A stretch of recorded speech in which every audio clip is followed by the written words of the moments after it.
Everyone.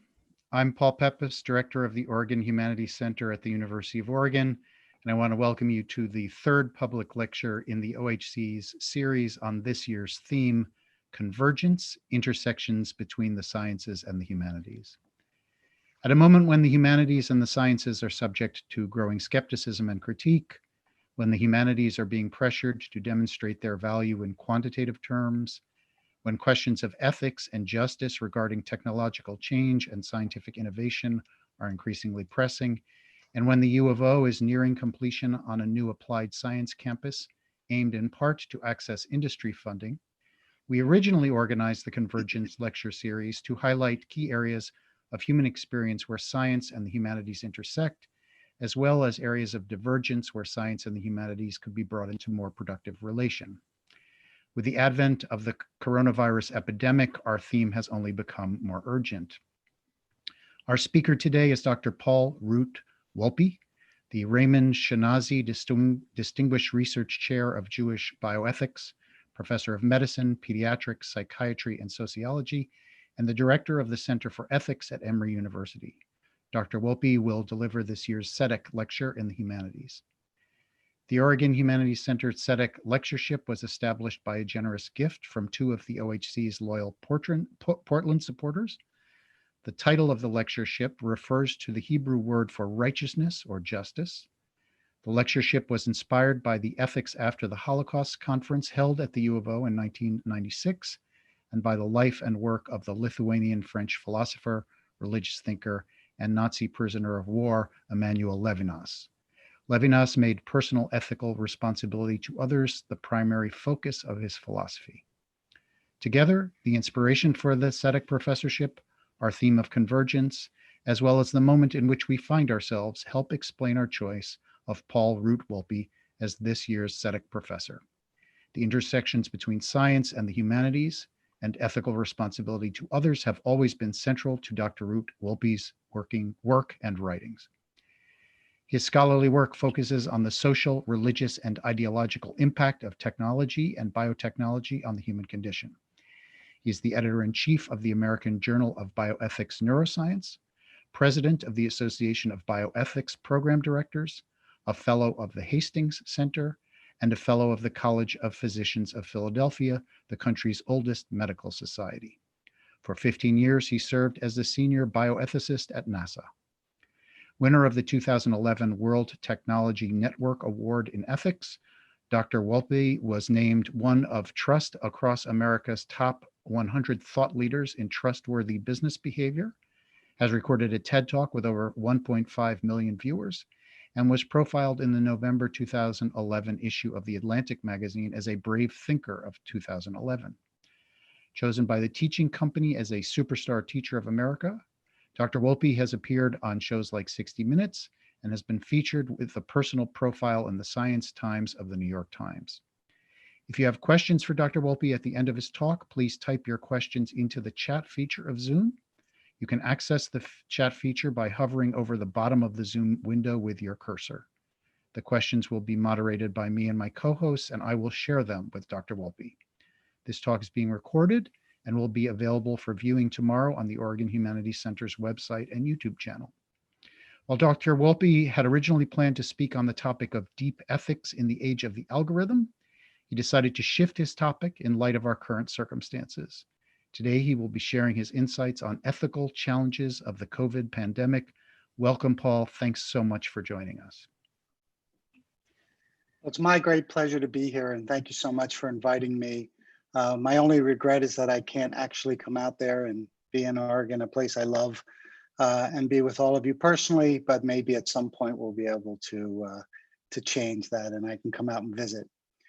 I decided to talk about COVID because I've been doing virtually nothing else for the last couple of months than trying to put together a way to think about COVID from an ethical perspective, especially from a bioethical perspective.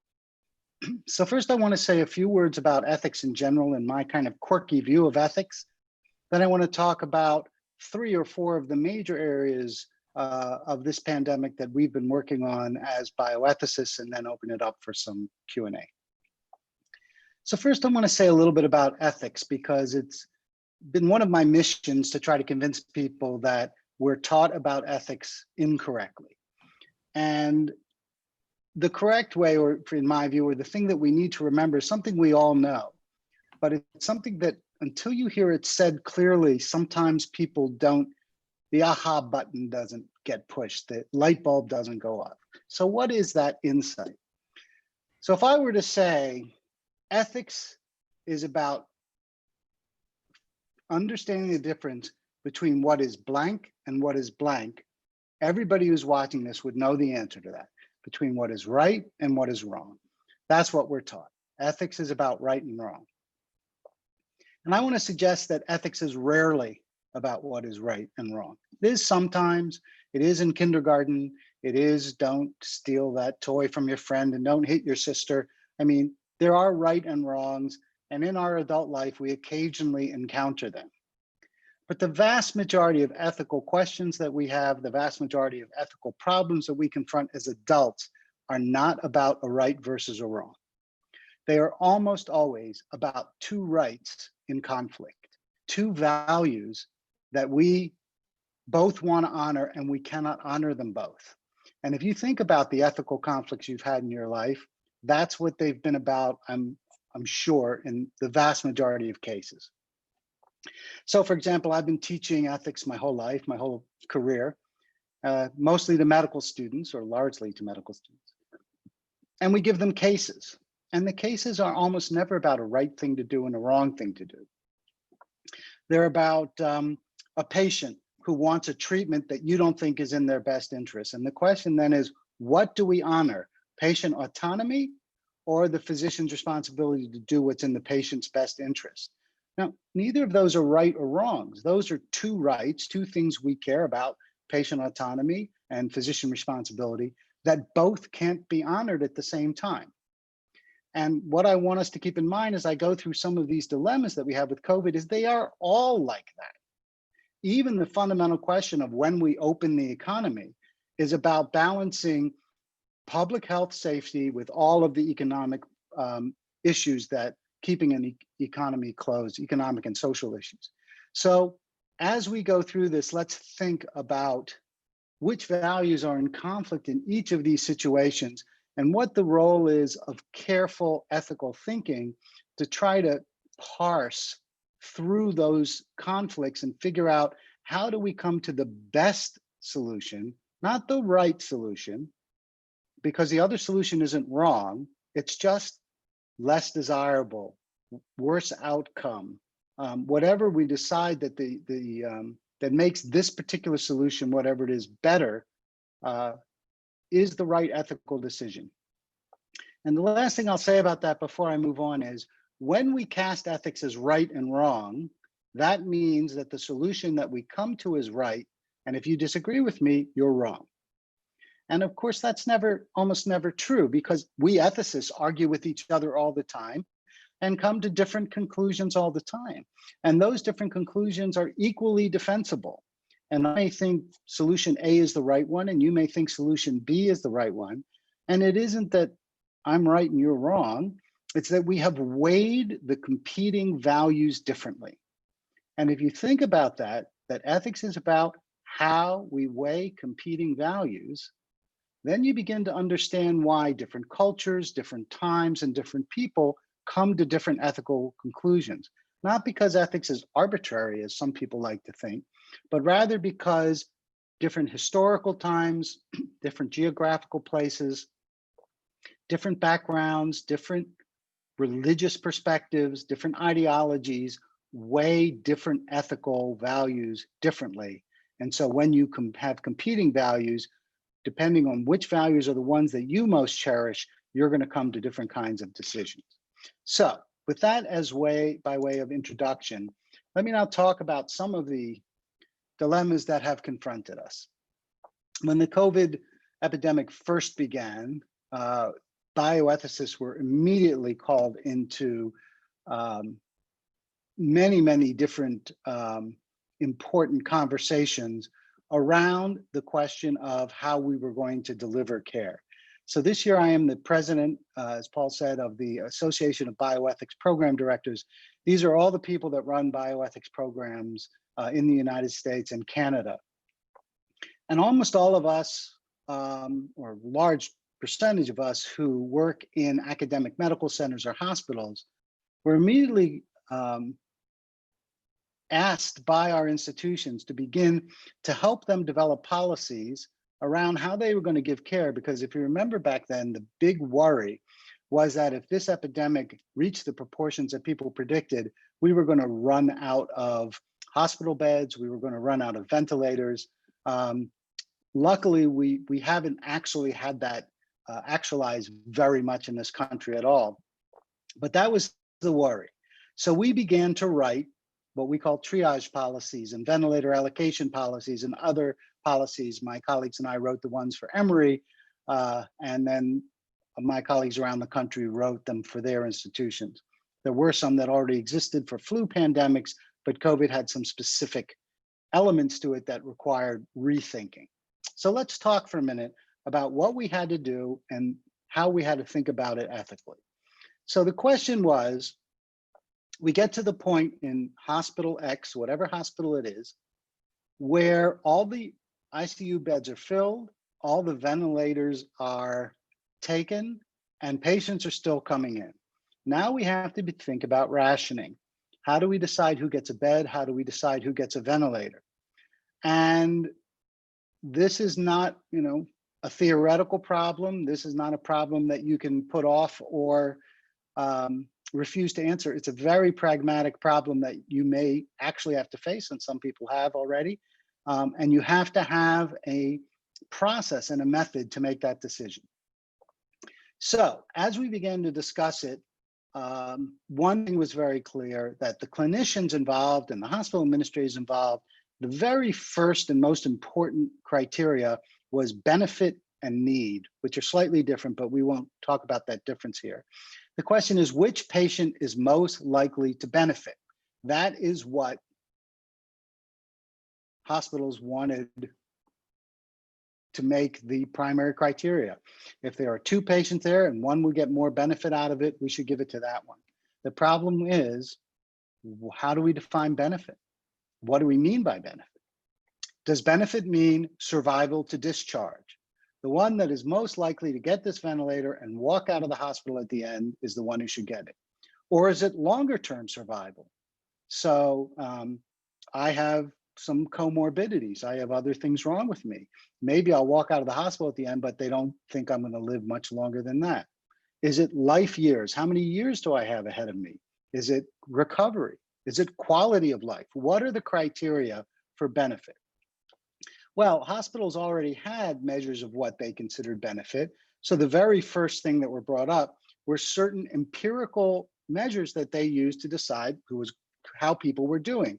The most used one is called SOFA, S-O-F-A. It stands for the Sequential Organ Failure Assessment. It's 7 or 9 measures, but 7 real measures of things like metabolism and respiration and a whole series of other measures, your liver function, your hepatic function, your renal function. And they put those together into a score that's a kind of how you are doing score. Why not just use that, right? If you're in better shape by the SOFA score, you get it. And if you're not, you don't. Well, number of problems there. First of all, how much of a difference is relevant, right? There's a margin of error there. So you have to come up with how much better a SOFA score does this person have to get the ventilator. Also, it had never been validated with COVID, so we didn't even know if it was an appropriate score for COVID. But there were some deeper problems with just using a measure like that. The disability rights community immediately started protesting, saying, look, we already come in disadvantaged. We come in with certain comorbidities, certain other things wrong with us. We might come in with poor respiration because we have problems with our respiratory system. And so this discriminates against us. Or what about people with health disparities? We already know that in poorer communities and disenfranchised communities, there are higher rates of diabetes and higher rates of emphysema. So we're immediately putting those communities at a disadvantage because they're going to start out with a lower SOFA score. And so an argument ensued about whether the SOFA score alone is an appropriate or an inappropriate measure, an ethical or an ethically problematic measure. But,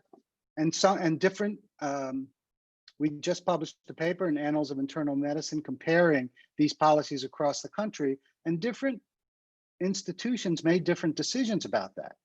Then came the second level of question. Let's imagine that we have 2, 3, 5 patients and their SOFA scores are basically equal. How do we decide then? And here too, policies differed.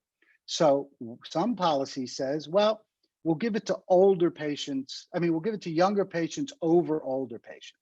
So age became a criteria. Some other policies expressly forbid using age as a criteria. And what does age mean? Does someone who's 63 get it over someone who's 64? Is that meaningful? So some of them started talking about life stages. That is, if you have someone in their 60s and you have someone in their 20s, you give it to the person in their 20s because the person who's older has experienced more life stages, and we want to maximize the opportunity for each person to experience life stages.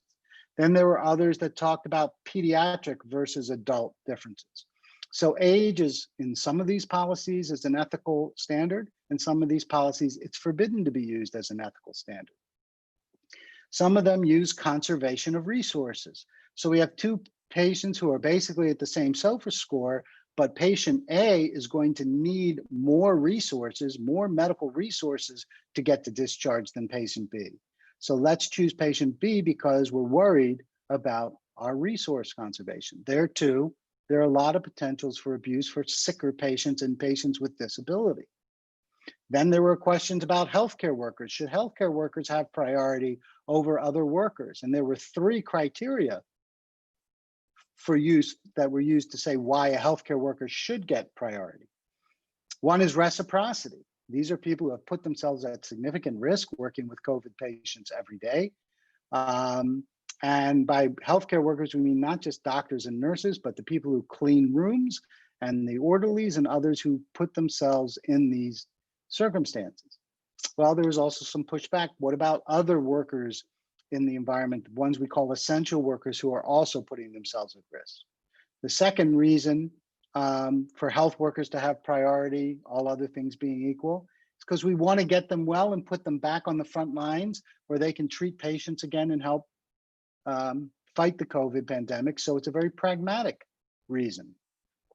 The third reason is morale. If I'm a healthcare worker and I know I am putting myself with COVID patients every single day, and I know if I get sick, I don't get any consideration for that, maybe I'd be less likely to want to discharge my duties as a healthcare worker. So there too, we have some policies that privilege healthcare workers, some policies that don't. And then when you get to the point where there are no other criteria, you use some random selection or lottery. So these were the struggles that we were going through in trying to help write these policies, and very different places have made different kinds of decisions about how to do that. It is also very important to recognize that even if you have the greatest policy in the world, first of all, there has to be a point at which someone decides that the policy is now active. Who gets to make the decision that we have now reached the moment when we have to institute our policy? It's actually not as obvious a question as it may sound at the beginning, because you could just have, you can find ways to delay putting people on ventilators and do other things that mean, well, we're not quite ready. So we needed criteria to start policies, criteria to stop policies. And then finally, the last issue is the doctors engage in something often unconsciously, without even recognizing it, that we call bedside rationing. A moral healthcare system should never ask a physician to make a rationing decision at the bedside. The policies we're talking about, no physician who is seeing patients is allowed to be on the committees that make these decisions. These decisions have to be separate from clinical care. But the truth is that doctors make rationing decisions all the time, often without even recognizing that they're making them. They decide that this patient isn't ready to go to the ICU, or this patient isn't quite sick enough. And biases that are in the doctor's own psyche, not conscious to the doctor, can sometimes push those kinds of decisions. So there also has to be oversight of triage. People have to be making sure that the decisions being made are really being made on the criteria of the policies, and there aren't subtle biases that creep in that disadvantage certain groups as they move towards those kinds of decision making. So that there's a lot more to say about that, but that is just sort of a taste of the struggle that bioethicists have been having for the last few months, creating these policies. And for those of you who are interested, you can look up this paper in Annals of Internal Medicine that just came out, or we can send it in and you can have access to it. So that's the first ethical issue I wanted to talk about that we have been struggling with. Now, a second one, and this isn't one that we have all been struggling with as bioethicists pragmatically, but rather a more theoretical one that we have been called upon, and I've done a number of webinars and consultations about this, and that is the threat that COVID brings to privacy, right? Because COVID creates a legitimate need for surveillance, an opportunity for the state and private industry to use surveillance of various kinds for various purposes. But of course, and I'll talk about what they are, but of course, when you do that, you're also setting up an opportunity to misuse surveillance or to set up surveillance infrastructures that right now are being used appropriately for COVID, but then exist afterwards and can be misused down the line. And so let's talk about why we do this. Public health surveillance is very important to understand the trends, where COVID is spreading, infection, how infections move through a population. And those kinds of explorations have always bumped up against privacy. In the past, they were basically done by interviewing people. If someone had an infectious disease, a public health worker would interview them and say, who have you come in contact with? Which itself can raise issues of privacy, especially, as all of you know, if it's a sexually transmitted disease, for example, where you are obligated to reveal your sexual partners. With COVID, the question wasn't the privacy of one's, for example, private sexual life. It was rather, what means are we going to use to try to understand how COVID spreads and to protect people from coming into contact with other people who might have COVID? And different countries have used very different means, some of them extremely problematic. The Ontario government actually took what it itself called the extraordinary step of releasing a database to the Ontario police with a list of everyone who had tested positive for COVID in the province, thinking that the police would then A, be able to protect themselves. Should they have to arrest someone, they could look them up and see if they had COVID, and B, could be vigilant about people in the street doing things, not wearing masks, who might have COVID. Well, as you can imagine, that led to enormous protests. But this civilian contact tracing is important. It's part of good public health. And those countries that have managed to nip COVID in the bud have done it almost entirely through some kind of contact tracing. So let's talk about the different kinds the different kinds of surveillance. There's state aggregated data. So there are certain countries, and there are even certain states in the United States, that put together data from security cameras, license plate readers, biometric scans, drones, GPS tracking, cell phone towers, internet searches, commercial transactions, and they can tell how people are moving through the society and how COVID is spreading and which kinds of vehicles are leading to COVID spreading. Which of those are appropriate and inappropriate kinds of measures? You go to China, where when someone had COVID in Wuhan, they would install a camera outside their front door, and in some cases inside their front door, in their homes, because they weren't allowed to leave their homes, and these cameras would just watch the front door. And if someone left their house inappropriately, the police would come and make them go back into their homes.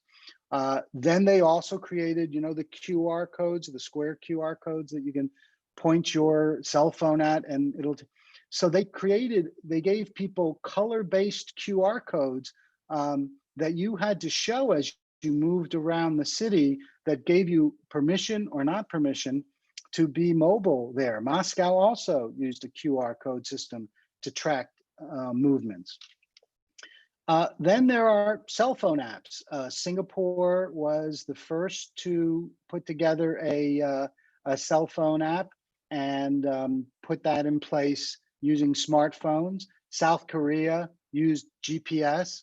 Hong Kong requires travelers that show up there to wear an ankle bracelet for a 2-week quarantine when they came there, or at least they did until recently. Hong Kong has done a marvelous job defeating COVID. If you think about Hong Kong, one of the most densely populated cities in the world, and has a lot of commercial and other interactions with Wuhan, China, you would expect that to be one of the first places to get severe outbreaks, but they did an extremely good job of preventing that from happening. South Korea, which was really the first shot across the bow. Here's an interesting fact about South Korea.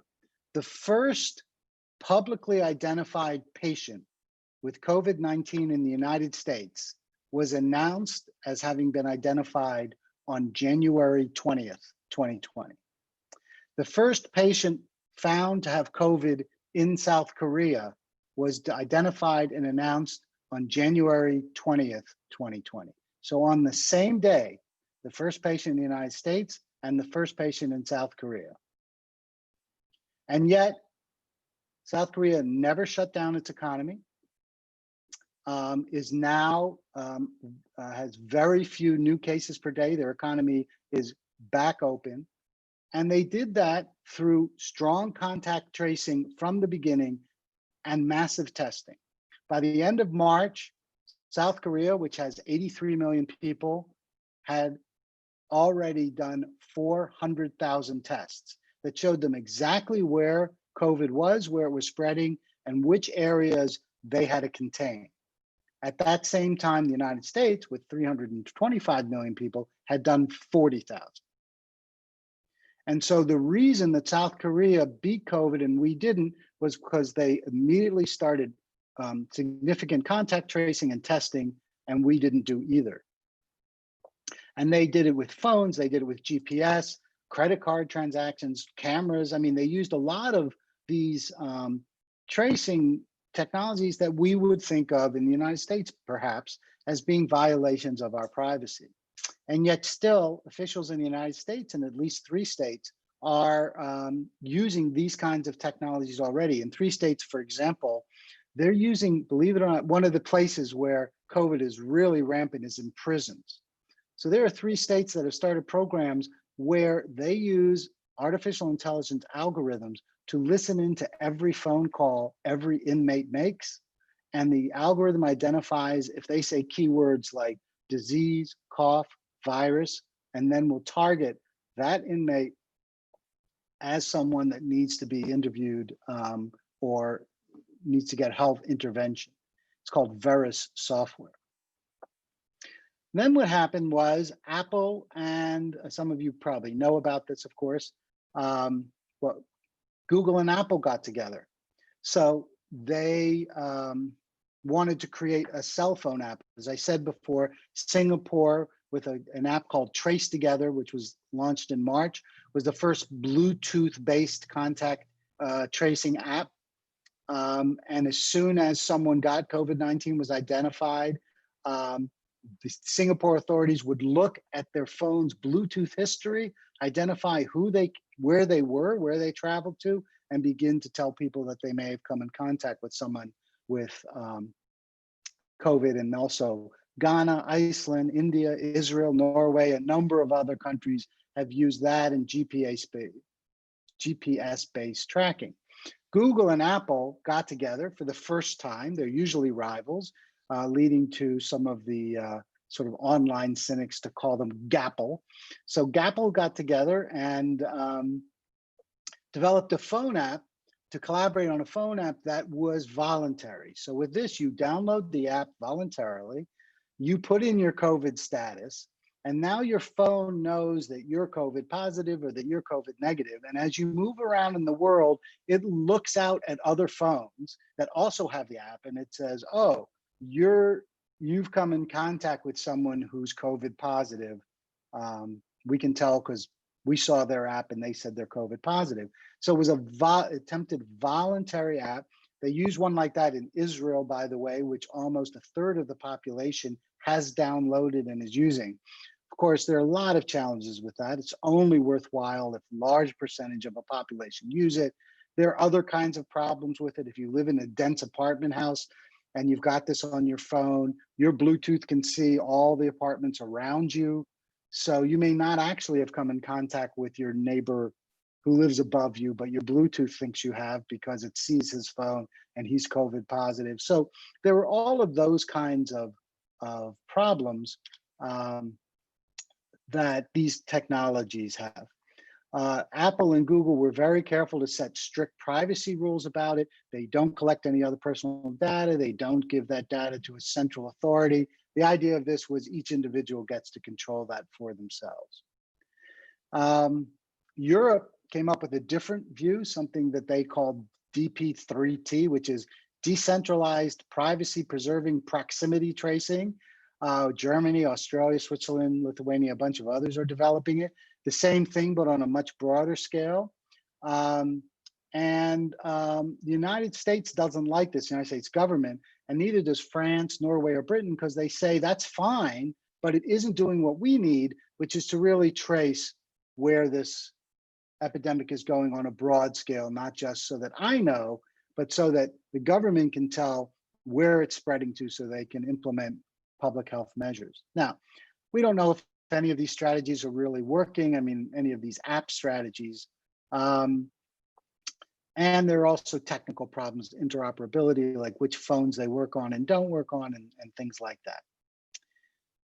The other thing that's important to know about contact tracing is if you use it on this broader scale, someone has to be administering it. Someone has to be the central authority, and that someone is usually the government or a government-led public health system. And with the kind of skepticism that a lot of us have and a lot of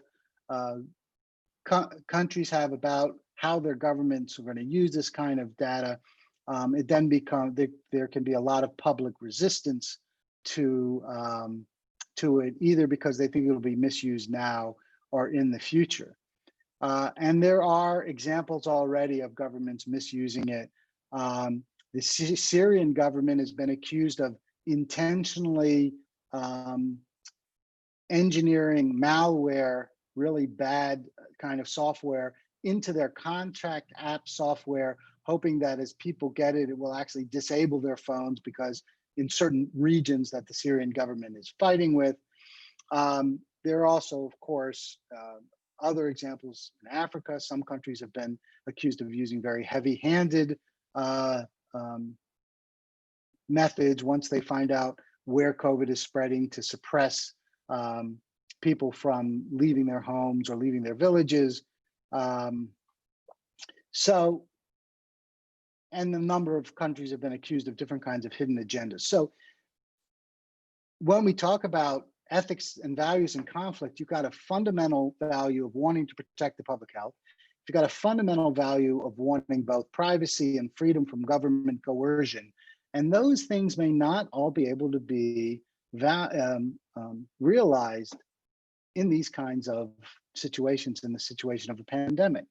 After all, quarantines started in pandemics, and quarantines are fundamentally the suspension of someone's rights. If you're quarantined, that means that you don't have a right to move. And we all tend to agree that in cases of severe public health crisis, quarantine is justified ethically. But it isn't just quarantine or not quarantine. It's who quarantine, how much quarantine, when quarantine, which groups get quarantined, who decides, when is quarantine over. The ethical devil is in the details of these kinds of problems. So the last example I want to give of this attempt to try to balance competing values in the COVID ethics is the problem of discrimination and bias in COVID. We all know that there are structural inequalities in our country. There are structural inequalities in every country. But what happens in a time of crisis, and especially in a time of pandemic, is they get magnified, and magnified significantly. And they can be economic inequalities, racial, ethnic, geographic inequalities. Any marginalized or disenfranchised group can lead to differences in access and utilization of healthcare services. It can be delayed access to testing, and you can have, and it can be for a lot of reasons. It can be because of geographical distance. It can be because of lack of ability to get transportation to a hospital. It can be because one is working and can't take time off, and that's true normally, but imagine how much more true that is during this kind of a pandemic. Transportation becomes a very big issue. Uber and Lyft and those services have been virtually shut down. People who have to go to work often have to take public transportation. Well, if you're trying to social distance, you can't do that in a bus, in a crowded morning going to work bus. So the very people that are the poorest and that have these sort of essential line jobs or work in grocery stores or other things like that are the very ones who are being crowded onto buses so that they can go to work. Lack of insurance, of course, is another big issue both before and during pandemic testing. I was just one of my mentees, a bioethicist that was my student, and I had an hour call yesterday. He is now a bioethicist in Southern Texas. He is on a border community. They have an enormous immigrant and undocumented worker population. None of them want to go to the hospital, whether they're sick or not. They're worried about being deported. Not only that, but you may not know this, but the part of Texas that he's in and many of these border communities, they put road checkpoints on the major highways 20, 30, 40, 50 miles outside the region. And they're looking for people trying to make their way outside the region who are undocumented. Well, in many cases, that's where the hospitals are. And he was telling me of cases of people in communities that have no access to hospitals because in order to get there, they have to pass a checkpoint and they won't pass a checkpoint. So there are those kinds of issues too. And imagine how much greater a risk of COVID infection in a community is there if people aren't willing to seek medical care of any kind. And as I said before, very importantly, these are the very communities that tend to have higher comorbidities, diabetes, obesity, heart disease, COPD, and those kinds of things are much, much more common in these communities. So they're already burdened with chronic disease, and now very often something like COVID pandemic comes in and it can devastate these communities.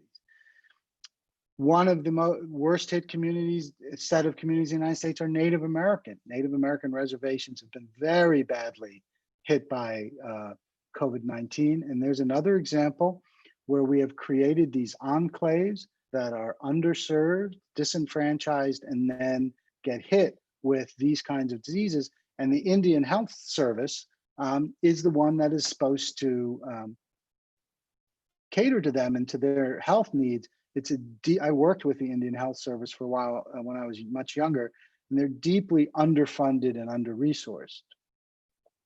And then, of course, the group that has gotten the worst hit of all, and somehow people don't really see this as a profound ethical failure of our country, but it is the elderly. We have basically allowed the elderly to die. The nursing homes and the assisted living places where these, where these diseases have run rampant, in some states and some communities, the elderly make up 50, 60, even 70% of the dead in those communities. There's even subtler ethical questions. There's something that I call the ethics of space. So I'm blessed. I live in a nice house with lots of space. Right now, it's just my wife and I. We have a nice backyard. We can go out and we can see trees. We could, if we wanted to, be in different parts of the house for most of the day. But what if you're a married couple with 3 kids in a 1-bedroom apartment in Manhattan? Your experience of this is a very, very different experience. And poor people are less resourced around things like space itself, where space becomes a privilege that some people have and other people don't. And the very workers that we like to go out and applaud and have flyovers for are themselves disproportionately people of color. Not so much the physicians, but the nurses, the orderlies, the hospital workers, the grocery shelf stockers, the delivery people, the very people we put at risk are disproportionately of color. So we have these structural inequalities that are made so much worse by the COVID situation. And there are also subtle ones that we don't tend to think about. So I was reading some things being written by the deaf community. They have a very big problem. And that is the way deaf people often know that you are trying to address them is they see your lips move. If you're wearing a mask, they don't know you're trying to talk to them.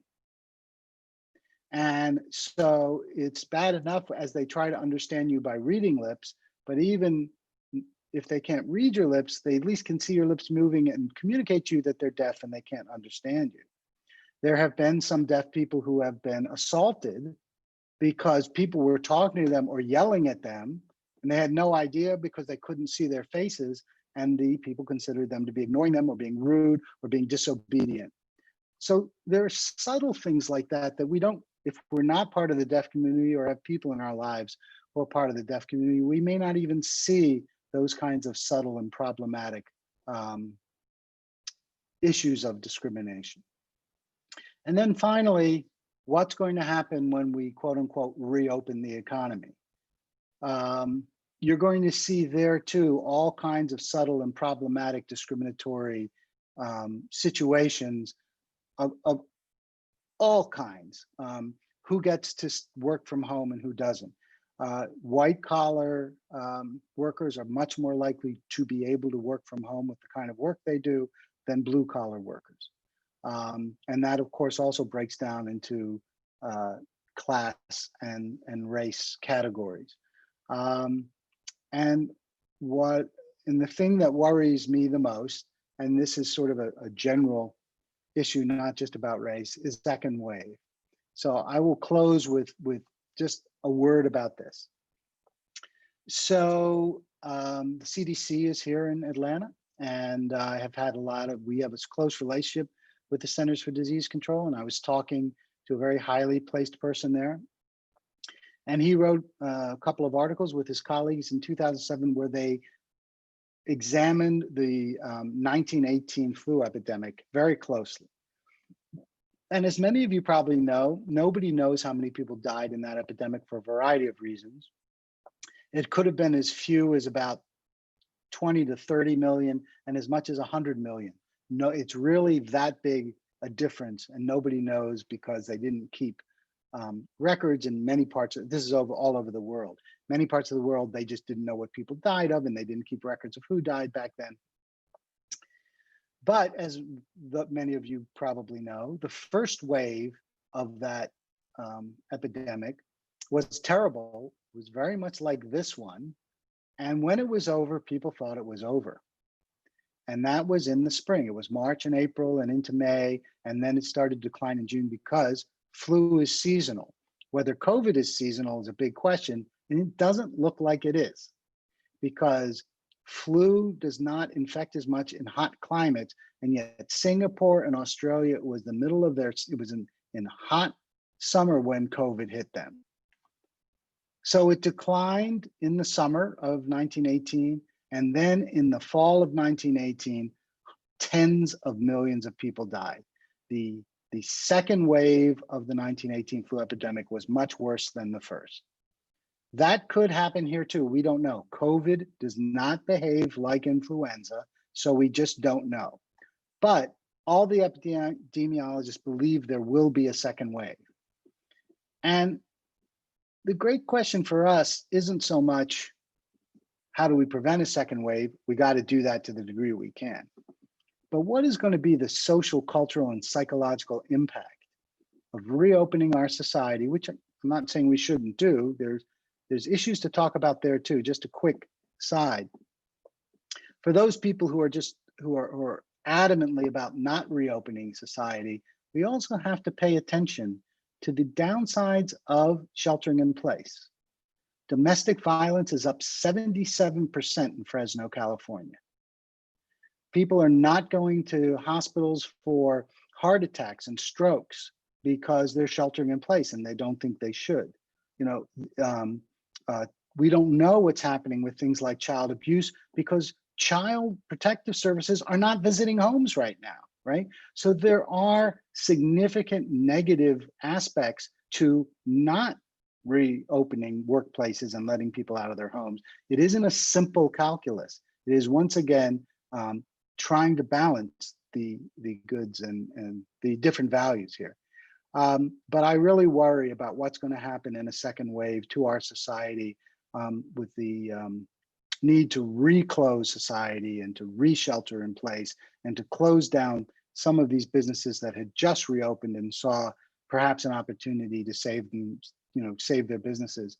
I think it's going to be, if that happens, I think it's going to be a profound blow to our country, and one that we're not thinking about enough because we're so caught up in the current COVID crisis to really begin to plan. But that is our ethical obligation, I think, for this summer, is to at least try to put into place a plan for what we are going to do if there is a devastating second wave in the fall.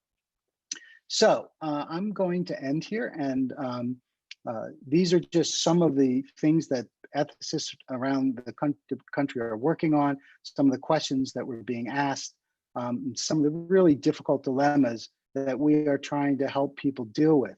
It's not so much that we have the answers. We don't have the answers more than anyone else. What our expertise is really about is trying to break these questions down into their component value propositions so that we know exactly what we're asking ourselves about these difficult questions. So thanks for your attention, Paul. I'm ready to entertain questions. Thanks so much, Paul. And we've already got a couple coming in. The first is about the situation in particular in the Navajo Nation. And this is an area that's already suffering from the consequences of uranium mining and radiation exposure. And our questioner points out that radiation exposure reduces immunity and creates additional illnesses. The question is, do we know anything about relationship between radiation exposure and the COVID-19 illness, and also that very few people seem aware of this additional problem, and whether there are medical professionals who are informed about that, in particular medical professionals who might have dealings with populations exposed to radiation. Are medical schools even trained to think about that kind of additional complication? The answer is I have no idea what the relationship is between COVID and radiation exposure. And I don't think anybody does. We barely know, we barely understand how COVID spreads, never mind who's at risk. In fact, what's really clear about COVID is some people who get COVID fare much worse than other people, and we have no idea why. There are certainly genetic components to it, but the degree to which it's genetic and which it's environmental and which it's exposure to environmental toxins or radiation, we just don't know. But couple of interesting things about that. There are physicians who specialize in radiation exposure. I know them very well. How do I know them very well? I know them very well because I spent 15 years as the bioethicist for the National Aeronautics and Space Administration. And the single biggest problem of sending human beings on long duration space flight is radiation exposure. So NASA has all kinds of experts who look at the impact of radiation on the human body. I don't think that they particularly care about viruses in the history of NASA looking at these, because viruses aren't really a big issue for astronauts in general. Not that they don't get them, but that isn't, if they get them, they stay home. So I don't know what they might know about radiation exposure and viruses, but they sure know a lot about radiation exposure. The general question of radiation exposure is also something that physicians know a lot about, because OSHA, the Occupational Safety and Health Administration, has a lot of rules about radiation exposure, how much exposure a worker is allowed to have in nuclear power plants. U-2 pilots who fly high get enough above the atmosphere that they have increased radiation exposure. So they, astronauts and U-2 pilots like that have to monitor their hours. And then there's a point at which they're not allowed to fly anymore because they've reached their maximum radiation exposure. So the expertise is there for radiation exposure. The expertise is there for viruses, and hopefully someone out there is putting those together and trying to answer your question. So the next question is, do you think it was ethically sound or valuable to stop non-essential surgeries and care for weeks in areas of the US where COVID cases and deaths were not significant? Yeah, that's a wonderful question. So the answer is, to me, again, this is just my opinion, they didn't have to do that in South Korea.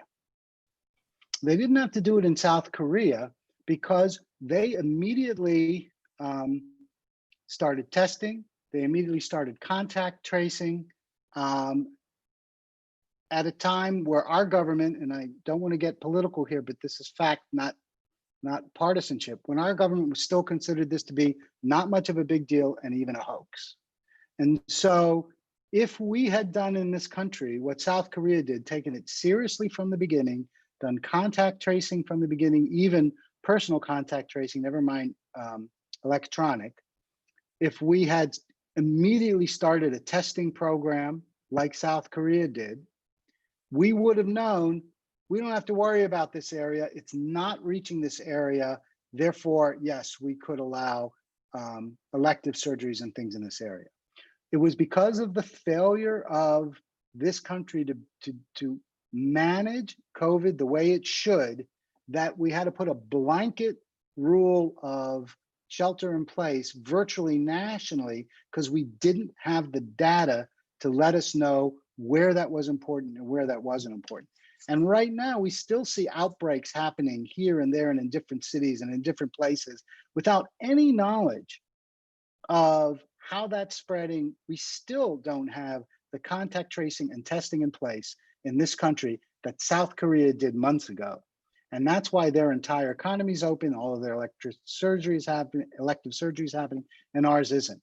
So the question isn't really, why aren't they allowing surgery in this place where there doesn't seem to be any COVID? The question is, why don't we know definitively whether there's COVID there or not? And that was a failure at the public health political level. So the next question is one that I also have. You've done such a thorough job elaborating the thicket of competing issues that are brought to that ethicists are grappling with in this crisis.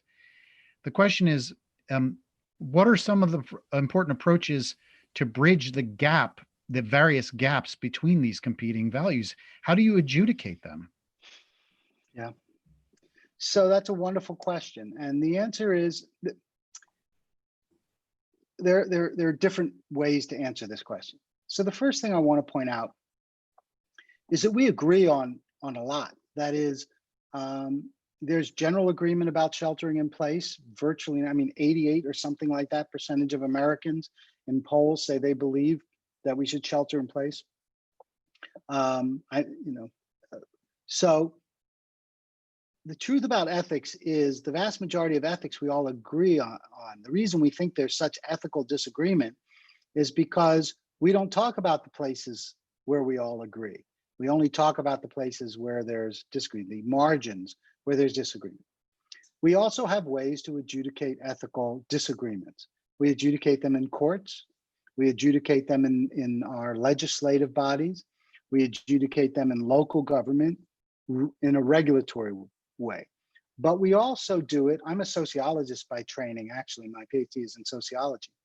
And one of the things you learn in sociology is the power of what we think of as informal social control. So when society as a whole believes people should behave a certain way, then the society as a whole finds ways to reinforce that. They do it through expectation. They do it through the note on the Costco door that says, please do not enter without a mask. They do it in a variety of different ways. That doesn't mean there aren't ethical disagreements. As I said at the very beginning, people weigh their values very differently. For some people, individual liberty is the primary value, and they're going to weigh everything else against individual liberty. For other groups, community good outweighs individual liberty in all the time, or most of the time, or a lot of the time. That's partially what explains different political systems. How do you, in the US here, we highly value individual liberty. In certain more collective countries in Southeast Asia, for example, they value community good over individual liberties. And so ethical decisions are going to be made by trying to weigh those two. We negotiate, and we negotiate and come to compromises and decisions. What's happening in our country now is it's not that we have more disagreements than we used to. Any of you who lived through the 60s and early 70s know that there were profound and extremely passionate disagreements that at least equal the disagreements now. The difference between that period and this period is we disagreed, but we weren't polarized. That is, there were still conversations, there was still compromise, there was still discussions across the aisles in Washington, there was still conversation across different ideological spectrums. What's happened now is we disagree and we're polarized. We're not talking to each other and we're not listening to each other. And the political goal is to score points rather than to reach manageable decisions. And so that has caused, the situation we find ourselves in, where it's much, much more difficult to reason our way and discuss our way to ethical compromise. And yet, despite all of the problems that we're having and all the disagreements we're having, we've managed to do it. I mean, this country primarily sheltered in place for 6 weeks. Businesses closed down. People wore masks and gloves. Not everybody, but the vast majority. I mean, in one sense, for the United States, this was a remarkable success at a time of depolarization. Now it's beginning to fray and fray more and more, but that was kind of predictable and inevitable. And it's also tending to fray the most in the places where COVID is the least, has spread the least. But that doesn't mean that it's not going to spread there soon. And it doesn't mean that it's not going to be places where, especially the second wave, isn't going to hit hard. So we're all on both sides of the spectrum frustrated by not feeling heard and not feeling like our ethics have been respected by the other side. And that is an unfortunate characteristic of modern American society. Our next question is about primary healthcare providers and first responders and law enforcement. The questioner is concerned that those workers, providers, are too unnerved by fear to fully resume providing services. What can we do to protect them so that they feel safe enough to go back to work in a full way? So a few things to say about that. First of all, the first responders and things have been out there. Yes, they've been scared. Yes, some have not done it, but it's been remarkable the degree to which they have actually felt the obligation to continue to perform their duties. It's our failure here, not their failure. Any first responder who doesn't want to go into work because they don't have the protective equipment they need to feel safe, it's not their failure. It's our failure for failing to provide them that protective equipment.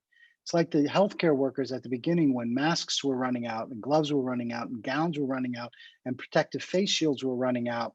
And these people still went to work washing face masks for the third and fourth time. First of all, I spend my life with healthcare workers. I mean, that's what I do. And they appreciate the applause and they appreciate the flyovers by the Blue Angels and they appreciate the notes on Facebook. But almost all of them said to me, I would much rather not be considered a hero and get the face mask I need.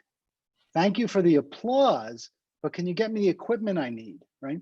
So it wasn't that they felt heroic.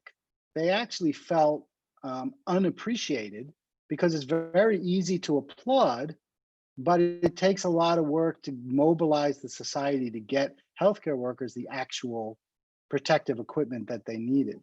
So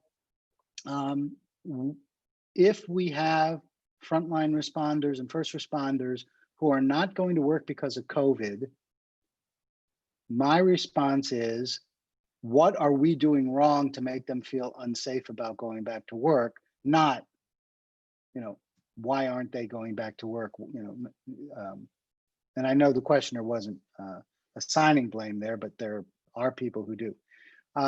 That's our obligation. That's society's obligation, is to protect the people who are trying to protect us. Our next comment is not a question, and I'll try to turn it into a question. First, the commenter is grateful for your talk, wishes that you could be with us in the flesh so that we could engage in a more spontaneous give and take. But the main force of their comment is about the problems that you've repeatedly engaged about the various inequalities, the structural inequalities that exist in our society, and the ways in which these boundaries of class, ethnicity, and cultural difference come into conflict with the cult of individualism. And I guess the way that I would turn this into a question is, and you were getting to this in response to just the previous question, but two questions ago, is there advice that you as an ethicist can give us to help increase the likelihood that we can respond to this crisis with a more community-based rather than a polarized or individualistically based approach? What kind of advice do ethicists give in such a polarized situation to try to bring us together? So I'm going to give you all something you can do that you may not do when you talk to people of different persuasions than yours, that will completely change the conversation. It's a very, very simple thing. So you're in front of someone who is arguing a different political perspective than you, is arguing a very different, suggestion for strategy for COVID, whatever it is. Instead of arguing with them or instead of giving them your perspective, ask them a single question and keep asking them this question until they answer it. And that is, what value is it that you're trying to honor here? What is the principle that you're really, I see you're very passionate about this. What principle are you trying to defend? And they often won't answer it the first time because they've never thought about it that way. You say, no. Arguments are based on values. You care about something very deeply here. What is it that you care about deeply that your argument that we should do X is trying to honor, is trying to defend? Once you get that person talking about values and what they care about, rather than about strategy or politics, you have a very different conversation, and it's a much more honest and open conversation. And I have seen over and over again, turning the talk to values rather than strategy undermine a lot of the anger, a lot of the blame, a lot of the attitude people have. So a writer once was talking about a group of people, and he said, they don't listen, they wait. And by that he meant they sit there pretending to listen, but just waiting for you to finish your argument so that they can immediately launch into their argument, and they haven't really listened to anything you had to say. That doesn't happen when you're talking about values. That happens when you're talking about strategy. So one of the ways to undercut on an individual level is to get the conversation to discuss values. Because I may not agree that the value that you're expressing trumps the value that I'm expressing, but I will understand your value if you express it to me sincerely and honestly. And then maybe we can actually talk about compromise when we get to a discussion of values rather than strategy. That's on an individual level. Let me just say one more thing about it. On a group level, on a political level, on a cultural level,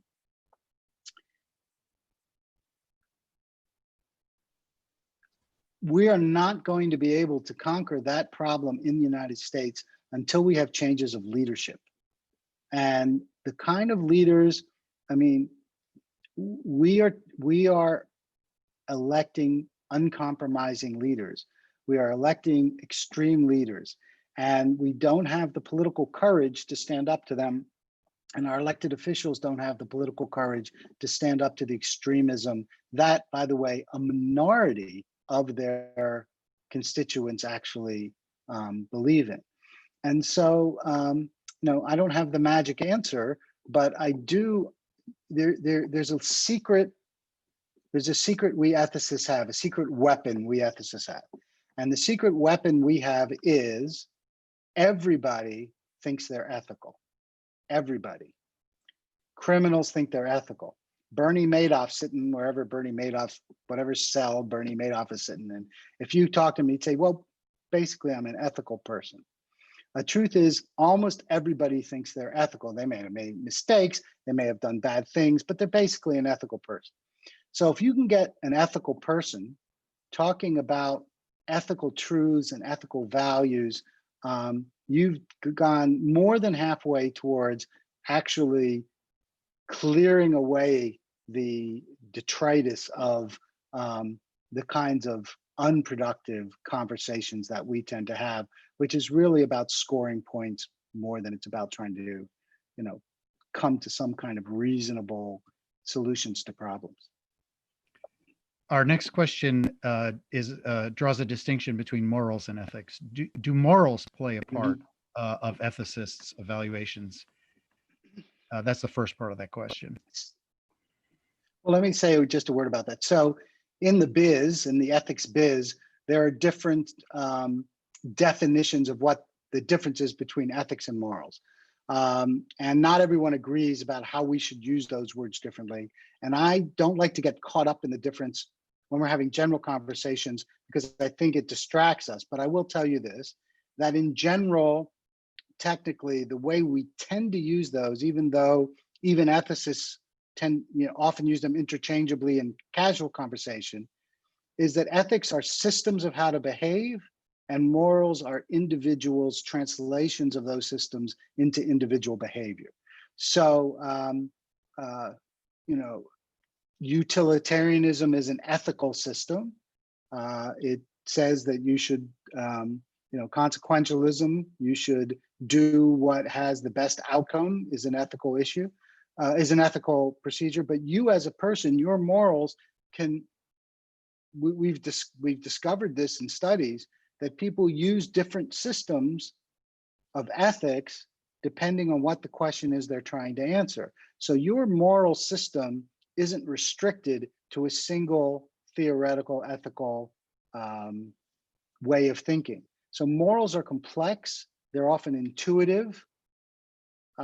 People behave in ways because their gut tells them that's the way to behave, which itself, by the way, is a whole fascinating line of study this issue of rational morals versus intuitive morals, and we can get into that if people are interested. But that's the difference that we usually talk about when we talk about the difference between ethics and morals. So what's the follow-up question to the definition? The follow-up question is a different question entirely, which is that okay. do you think if a vaccine is found that worldwide vaccinations would be possible? No, I mean, I think it would be desirable, but there are going to be places that don't accept them. There are groups in the United States that won't accept vaccines. There's a rather strange thing that happens in the way certain people think. So I had an interaction with someone. This was a few weeks ago when we hit the 60,000 death mark of COVID in the United States, or official 60,000. That was probably already much higher than that, because the numbers that we see are not accurate numbers of how many people have died of COVID. And this person was saying, and we were in lockdown, and this person was just irate about it. And he said, the influenza epidemic of 2017-18, just 3 years ago, 60,000 people died and we didn't lock down anything. So why are we locking down the whole country with 60,000 people dead for COVID? Now think about that for a second. 60,000 was the total number of people who died of influenza over a course of 6 or 7 months with no lockdown whatsoever. 60,000 was the number of people who had died in 2 or 3 months with the entire country locked down of COVID. What if we had not locked down the way we did in influenza? We could have had 200,000 deaths, right? So people don't think through the problems that they're trying to discuss. I mean, my father, who died a few years ago, and I used to talk about polio because they had thought he had polio as a child, and we still don't know to this day whether he did or not. He didn't have any lasting deficits.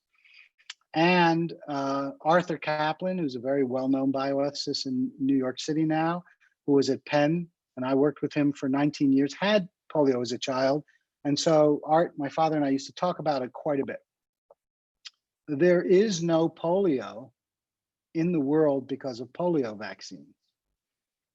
And yet, if you talk to someone who's against vaccines about that, it's astonishing the kind of contortions that they have to go through to explain why vaccines, in fact, didn't wipe out polio, why, in fact, it wasn't what you think it is, and yet there's no coherent argument that they can give you why, as soon as the Salk vaccine came in, that polio disappeared, and when we see it now, when we vaccinate, it disappears from that area. So we have to separate ideology from knowledge and fact, and we have to separate argument that is based on politics, and I mean the word politics here in its broadest sense, not partisan politics, but a political perspective, from an argument that's based on factual realities. These are the big problems of our country right now, is that, and I know, this is almost a cliche already, but facts have lost their cachet, and people don't care about facts anymore. They care about political positions. And, when you don't accept any basis of fact, that is, science is no longer valid,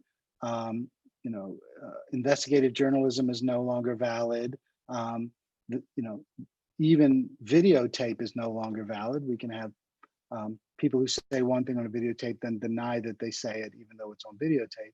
When you've lost fact as a way to try to adjudicate social truths or try to adjudicate policy, then you're in a very, very dangerous situation. Because if you think about the way in which societies that ended up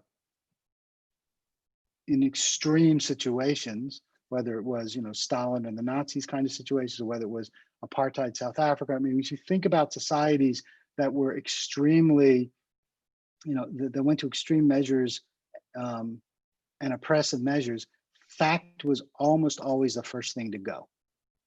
Propaganda was created to try to make sure that facts did not have a place in the conversation. That's what's happened in this country. It's extremely dangerous political and social situation we find ourselves in. And it's something that I think each of us has an ethical obligation to try to combat. The next question, the questioner had just recently been speaking with someone they respect who told the questioner that he believes medical experts feel obliged to prepare us for a second wave of infection that is even worse, so that we are prepared and so that they cannot be blamed for getting people's hopes up and then having them dashed. So the question is, do you think there are ethical problems with managing public expectations with optimism or pessimism? Yes, there are. So I want to tell you, as long as I'm here venting, I want to tell you another issue that I think, really is any sentence that starts the pharmaceutical industry, ... medical professionals, ... is wrong. I don't care what comes after that. It's wrong. Why? Because I've worked with medical professionals my whole life and no two of them agree with each other. So the idea that all the medical professionals, all, 12 million of them that work in this country all got together to conspire to tell you there's a second wave so that you're not going to blame, it makes no sense whatsoever. Medical, the difference of opinion of medical professionals around issues in general is extreme all the time. And when they come together and agree on something, the odds are it's probably true. Because if you can get them to agree on something, then there has to be enormous evidence that it's true. Look, we don't know if there's going to be a second wave or not. Everybody has said that. Nobody has said they know for sure there will be, or they know for sure there won't be. What does your friend think we should do? Forget what they think about medical professionals. Do they think we should just forget about it and hope there's not one? Do they think we should prepare for one in case there's one? Do they think we should do some things and then mobilize as soon as we see? I mean, what do they think they should do? Whatever they think they should do, some medical professionals have suggested it. And, giving bad motives to the actions that make perfect sense is itself kind of nonsensical to me. Next question. Because what else? I mean, it's a lose-lose. Go ahead. Should people who refuse to wear masks and attend mass protests be denied medical services if they become infected with COVID-19? So here is a place where I disagree with my esteemed mentor, Art Kaplan. Art Kaplan, some of you may know, is probably the most well-known bioethicist in the United States. I think he's on CNN tonight. He is sort of the public face of bioethics because he's the media guy, the go-to media guy. He wrote an article in not that long ago and posted on some of his social media that he thinks that people who don't wear masks and don't engage in proper social distancing should not get treatment for COVID, or should at least not have priority for treatment. I get it, and I get why people think that, and I think it's really problematic. And the reason I think it's problematic is because in medicine, historically, we have had this question over and over and over again around these kinds of issues. So I need a liver and you need a liver, but I used to drink. So should you get the liver, and there's an available liver. So should you get the liver over me because part of the damage of my liver might have been because I used to drink?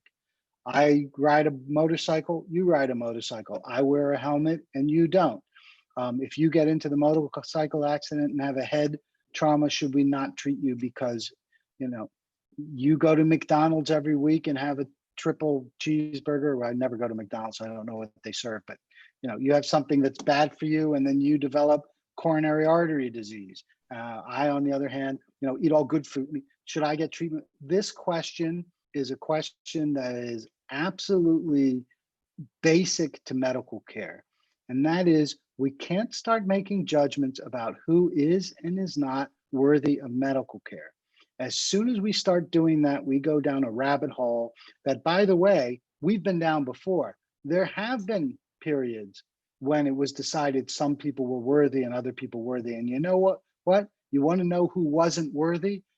African Americans weren't worthy at one point. Homosexuals weren't worthy at one point. I mean, it is a recipe for bad behavior in medicine, and I don't think we should go there. The next question is, should free speech be limited by social media for those propagating conspiracy theory ideas or other kinds of propaganda?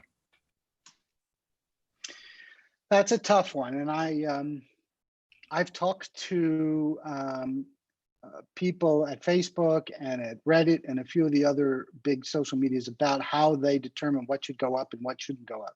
It's a really, really tough one. Sure, the impulse is to say that we should take away certain kinds of speech. But where do you put that? How do you draw that limit? Do we say that nobody who's against vaccines should be allowed to post anything against vaccines on Facebook? Where do you draw that line? Let's say an article comes out that shows in the medical literature that shows that, some small percentage of people who get vaccines has the following bad reaction. And it is, vaccines do cause some negative reactions. Like every drug, there are a small number of people, a small percentage of people who have some kind of negative reaction to it. But when you think of the good of not having, polio in the world, we think it's worth it to have 2% of people have some bad reaction or whatever it is. But now you're saying, people shouldn't post that vaccines are bad.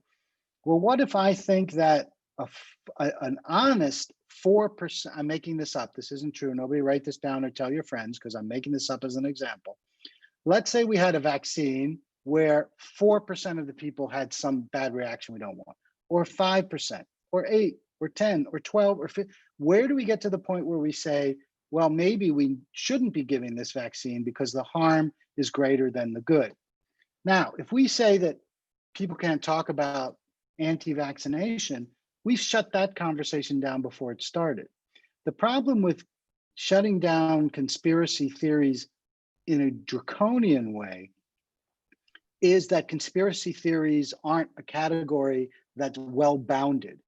They drift into true criticism of certain things that conspiracy theorists tend to exaggerate or add untruths to and things. So yes, I think extreme conspiracy theories need to be taken down from popular social media. I think we have to be really, really, really careful how we do that, how we define it, what boundaries we put on it, and how we think about it. Because even though it sounds kind of obvious and easy at the beginning, yeah, take down conspiracy theories. When you actually begin to get into the weeds and you begin to look at which posts should come down and which shouldn't, it ends up being much, much more difficult than you think it should be. And there are examples in history where a minority of people disagreed with the vast majority in science, in medicine, and other places about truths about medicine. There was a very small, for a very long time, people thought ulcers were caused by stress. And there was a very small minority of people who thought they were caused by bacteria, and they were told they were crazy, and they were told that they were, quacks. And it wasn't until, I'm blanking on his name for a second, but an Australian doctor, whose name I should know, actually drank a glass of H. pylori bacteria and gave himself an ulcer to prove that ulcers were caused by this bacterium, then took strong antibiotics and cured his ulcer, that he finally broke the theory about ulcers. So we can't stop fringe beliefs to the point that we shut down the possibility that certain things we believe aren't true. That's how human progress happens. At the same time, we have to shut down theories that are causing great harm. And so the wisdom that we need is to how to tell the difference between those two things. I'm not sure we have that wisdom. So that's my complicated and sort of evasive answer. Yes, severe conspiracy theories need to be shut down, but we need to do it in a really thoughtful way. So this will be our final question, since we're coming up on 5:30. Sure. And I know where you are. It's 3 hours later. It's a couple of questions that go together. Is there such Okay. a thing as global ethics? For instance, how can bioethics deal with differences in regional capacity, governance systems, and competing pressures such as international trade and commerce? Yeah. And another way of putting this is to say, how much are culture and religion actually integral to ethics? Yeah. It's a wonderful question and a hard one to answer simply. So I have a slide that I like to show sometimes to my students. And along the bottom axis are a number of basic values: solidarity, duty, transparency, community, and things like that across the bottom. And then there are different colored bars going up from them representing different parts of the world. And so the point of the graph is to show that every single part of the world, or at least these parts represented, all believe in all of these values. There isn't one place where they don't believe honesty is good, or they don't believe individual liberty is good, or they don't believe community solidarity is good. So there's a question I sometimes get asked, and it's a corollary to the question you asked. And that question is, do I believe that there's one ethic for all time, or that ethics change in time and place? And the answer to that is yes.